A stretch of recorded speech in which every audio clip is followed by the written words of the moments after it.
So I'm very happy and excited to say on Vet Talk, the veterinary podcast, today we have a guest speaker. His name's Dr. Jeff Rothstein. We had a lovely talk about veterinary medicine, and the next few episodes that I will be posting will be the discussion we had. But I want to introduce you a little bit to our speaker and then get right into our interview. Dr. Jeff Rothstein bought his first veterinary practice within 1 year of graduating veterinary school. From that, he built it into a multi-hospital network, the Progressive Pet Animal Hospital, which he merged into Mission Veterinary Partners in 2017. Dr. Rothstein is a longtime contributor to a number of practice management journals, and that's where I first learned about him. And he has over 100 articles to his credit. Please check those out. I've found them very informative. He has served on the advisory board of Veterinary Economics and Veterinary Practice News. He currently serves on the board of directors of Mission Veterinary Partners and the Professional Animal Wellness Group PAW, and is on the advisory board of Snout Incorporated. One of the reasons I'm reaching out to Dr. Rothstein is he enjoys working with veterinary students and new and recent graduates with a focus on how to succeed in practice and the overall veterinary profession. He is a VBMA approved speaker, which may be one of the reasons I thought it was so easy talking to him during the interview. And he also has a particular interest in veterinary hospital real estate and design and has participated as a judge in the DVM 360 Hospital of the Year Design Contest. Dr. Rothstein lives with his family, including 2 dogs and 3 cats, in Ann Arbor, Michigan, where he has resided since graduating from Colorado State University, where he received a joint DVM MBA degree. First of all, thank you for being on the podcast. I'm kind of tickled that you're on the podcast because when I graduated vet school, I didn't have any business training.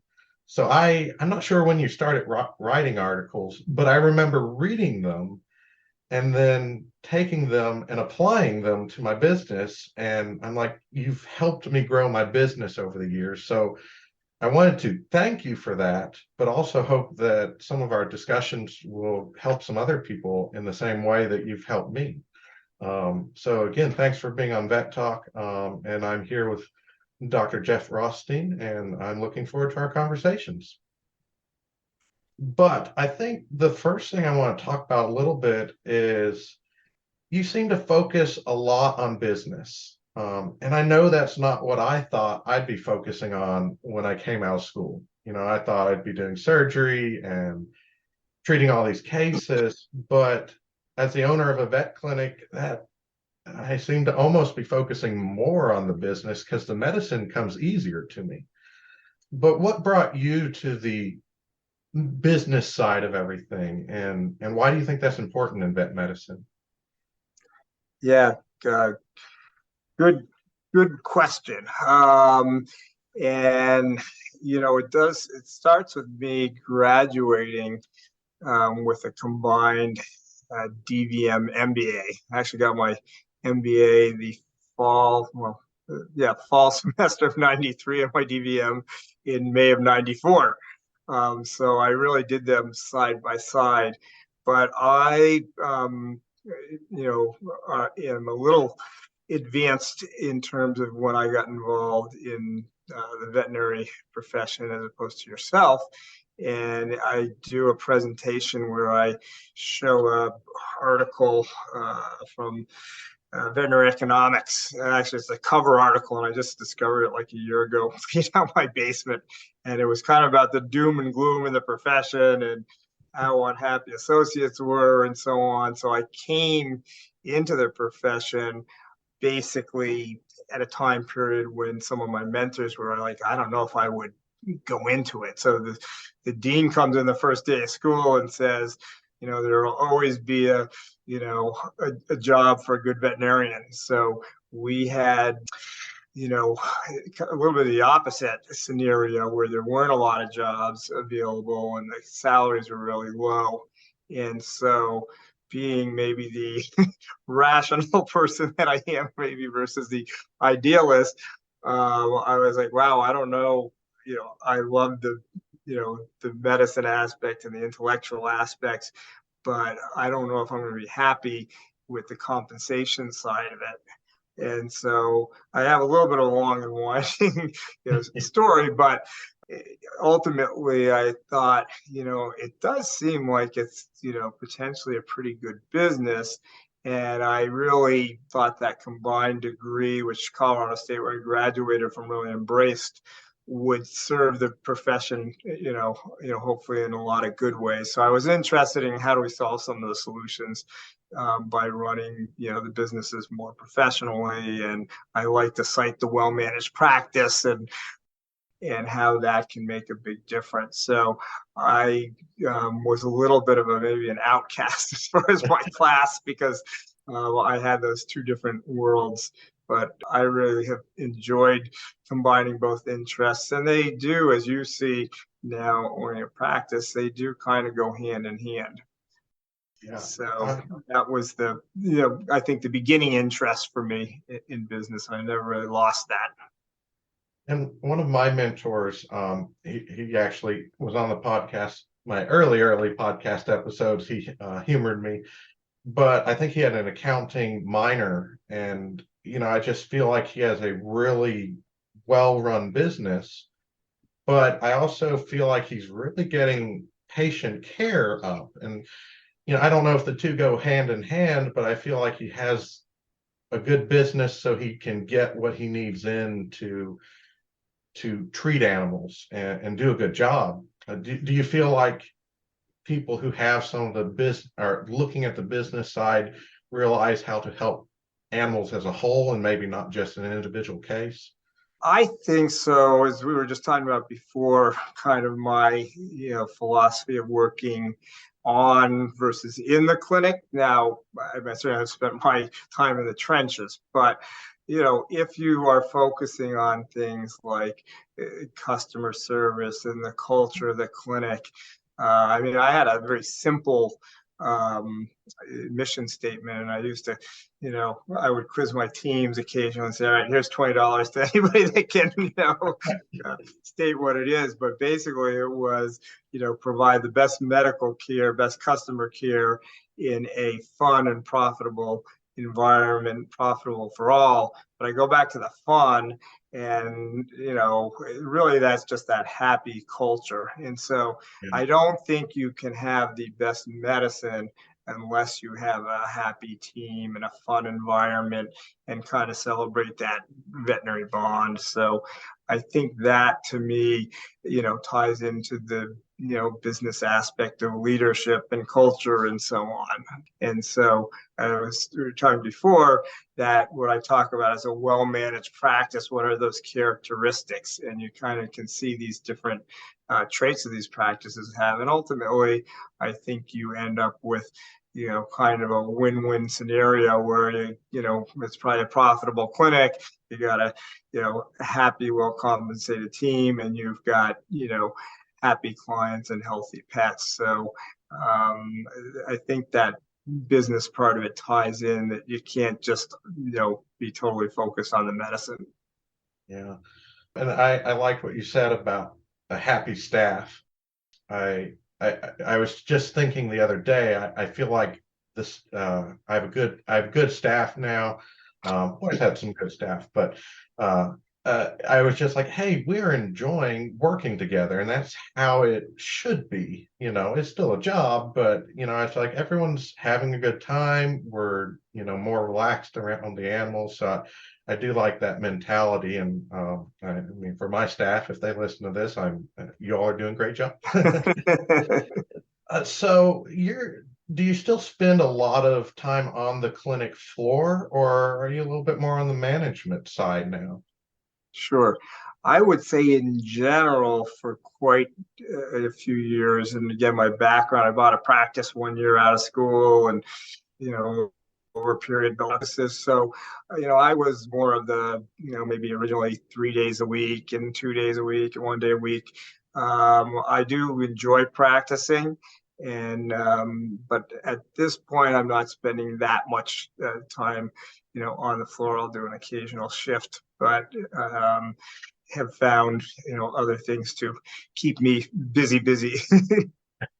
But you still enjoy what you're doing, so Yeah, and we So when I merged my practice into what's become the MVP, Mission Veterinary Partners, about 5 years ago, it was kind of on a 5 year time frame. And so at this point, I've got some pretty good, we just passed the 5 year mark. So I've got some pretty good flexibility as far as, being able to practice a little bit, being, somewhat involved business wise, but also, time for, good personal time as well. So I've always, even when I, was practicing, had a lot of other interests too outside of, being on the floor. And I think, that's healthy as well. Well, and I like finding people like you. You haven't taken the normal course or route in vet medicine. And I just think that shows how many options you have in vet medicine. You don't have to just be the fit one little niche. There's so much that vets can do. I have some friends going into the military, various things. And I was like, I like that about our profession, that it's not just one thing. It's you can find something that you're passionate about and apply that to vet medicine. So I'm glad that people can see that example with you. You mentioned Mission Veterinary Partners. Could you explain what that is exactly? So Mission Veterinary Partners got started about 5 years ago. It was a time when it, what I saw going on in the profession anyway was every other week or every other month, the bigger groups were buying some of the landmark practices, whether it was in the Metro Detroit area or could be many parts of the country. And so what I envisioned was, or saw happening, was that all the practices are going to be owned by a VCA or a Banfield or one of the other large groups like an NVA. And so we wanted to do something that was a little bit different than some of the bigger groups, and a little more, I guess, foreign by the veterinarians and veterinary teams. And so our mission was to be employer of choice. And I think that model has been emulated now by, a number of other groups, where it's just, probably just a little bit of a different feel than some of the bigger groups. And, not so much, negative about the, bigger groups, but I think we've got a happy medium or balance now, where there's a tremendous amount of focus on, taking care of our people and having our people, own part of the uh, group and have just a lot of different career opportunities. So that, I think, was a motive of a group like ours, was, take good care of our people, create, career paths, as you talked about. You may, it's for some people 5 years or 10 years of, looking at skin and doing dental cleanings and stuff. Some people, that becomes routine for them, and they want other opportunities. And some people don't even realize that they have certain skills, so they may love practicing medicine, but you know what, you're a really good leader, so maybe maybe you want to help oversee a group of clinics. So I think it was, creating just a little different model than what was out there. And I think it's kind of changed the profession in some positive ways, so that we weren't, basically all so many clinics owned by 3 or 4 groups. Yeah.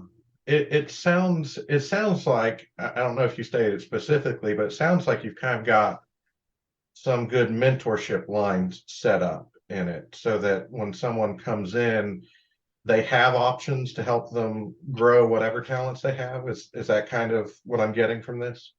Yes. So, and I think when I first started and I bought a practice, as it turns out, it was 9 months out of school. um, I bought my first practice, and it was in almost an hour. I was on the opposite side of Metro Detroit, and my wife's like, "Well, that's kind of far away." And I was like, "Well, I really want to build a group of practices, because I think that you can get really insular or isolated in one practice. And there's that Beatles Mhm. song, "Stuck inside these four walls, never getting anywhere." I Um, I know the feeling. I know the feeling. yeah, that you can end up working in the same practice for 20 years with the same team, and I don't think that necessarily breeds the best Hmm. medicine. So, and I was a pretty social person, and so I really enjoyed being, able to go to location A, B, C, or D and learn from other people. And I just saw all these different benefits. You might have a, you know, uh, location down south of you, south side of town. Maybe Yeah. somebody's out sick, so now you can loan some staff to those people, and you just really learn, best ways, and you talk cases. So I think it is tremendously helpful. Now you can extrapolate that into a bigger group, and then the mentoring becomes a really phenomenal piece of that. And there's mentoring in a lot of different ways. It can, obviously, there's a lot of medical surgery, but some of it is the business side, and even sometimes just looking at, oh wow, look at the flow of this clinic versus the flow of that. So Yeah. um, that to me has been really significant.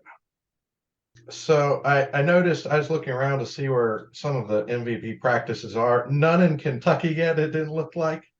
We're in 34, plus 35 plus states. So Getting almost around. most places. And it really, sometimes you get a hub in different areas, and it just, sometimes you're buying a couple practices or more from somebody in an area, Yeah. but a lot of times friends may refer, or you've got a network, so it's easier to Mm. have 10 clinics in Nashville area or something like that, where you can really oversee those. But by the same token, we have plenty that are very much standalone and not that close to other practices. And now, of course, with COVID, we get so good at the Zoom and stuff. You don't necessarily have to visit practices as much as I think we once thought you did. Yeah, yeah. Now it sounds like you've more kind of acquired practices that are out there. Do you start practices up too, or is it more someone's like, you know what, I need more than I'm in over my head, and I reach out to MVP and say, hey, how do I join, or do you start practices too? Yeah, no, great question. Mostly acquisition, and it doesn't, not so much from my my philosophy per se, but in my own time, I was buying success when I bought practice 4 or 5 or 6, and it was nice to already have positive cash flow and so on. Mhm. So, and you had you already knew, hey, I'm not starting in a location where who knows if that's going to be the $300,000 practice or the $1 million practice. But de novo or starting of practices is something that groups like ours and others tend to take a close look at now. There's some that really focus particularly on that, but the practices became pretty darn costly. And so being able to, start one from the ground up has its advantages, potentially, cost wise, because some practices go for, multiple millions of dollars. So just from that aspect, but sometimes there's a demographic where you may want to be, and if you can start. And the other thing, and I had the experience of owning a number of the Banfield charters, which was interesting because as you started those, you just built your culture. You didn't inherit one. So imagine, when you're buying practices, and especially, multiple practices, you got a lot of different cultures and ways, and people are used to doing things certain ways. And some of those habits, are, hard to Hard to break. hard to break, Yeah. even if you put in a, whatever, there's a new manager or something. But when you start fresh, you can really, as you've done, just create that environment. And so de novo has a little bit of that, plus as well. You can build a team, from the ground up. And I feel like you've touched on it a little already. I think there's, and I don't know if it's justified or not, but I think there's a stigma against corporate, and I have it. But when I sit down and plan what I want my clinic to become, a lot of the things I'm thinking about, satellite offices, et cetera, uh, almost it gets a very corporate feel. And I feel like you're kind of in a corporate situation. It's not a bad thing. Do you feel like the stigma we might have in the profession against corporate is justified, or maybe not? I don't want to say you're talking to the corporate guy, but so I have some good experience, right, in terms of having worked with the Mars family and Banfield. Going back to Banfield days, when I was graduating veterinary school, I used to do board review studies at different veterinary schools, prepping for boards. And so I was a lot of times at the veterinary schools when Banfield was doing presentations and people were boycotting, and protesting outside the lecture halls when they were there. That's the beginning of corporate, but it's changed tremendously. And again, I think groups like ours that took a little different approach made a nice difference. So now, if anything, I think there really is. I don't even know if the word stigma is there. What I see is a lot of the groups are doing a great job with mentoring, and so many of the new graduates are, flocking to groups that have a good reputation for mentoring, as opposed to maybe going to a single hospital where they're not as trusting that mentoring program is going to be as high powered. So I suppose there's always some people that may still think on the smaller side, and you're down in Kentucky and maybe a little bit of a more rural area. So I think it's really changed dramatically, and the majority of students, and maybe it'll change when they're out 3 to 5 years. I think there's a really healthy mix of group owned is the way I like to look at it versus independent. And I think there's room for both, but I don't see at this point in time the student population or new and recent graduates or really anybody, not staying clear of the corporates, and maybe there's some enticing aspects of the corporates that certainly have them take a close look. Kind of sounds like do your research and find what you're comfortable with, whether it's corporate or individually owned. There's going to be pros and cons for each individual person.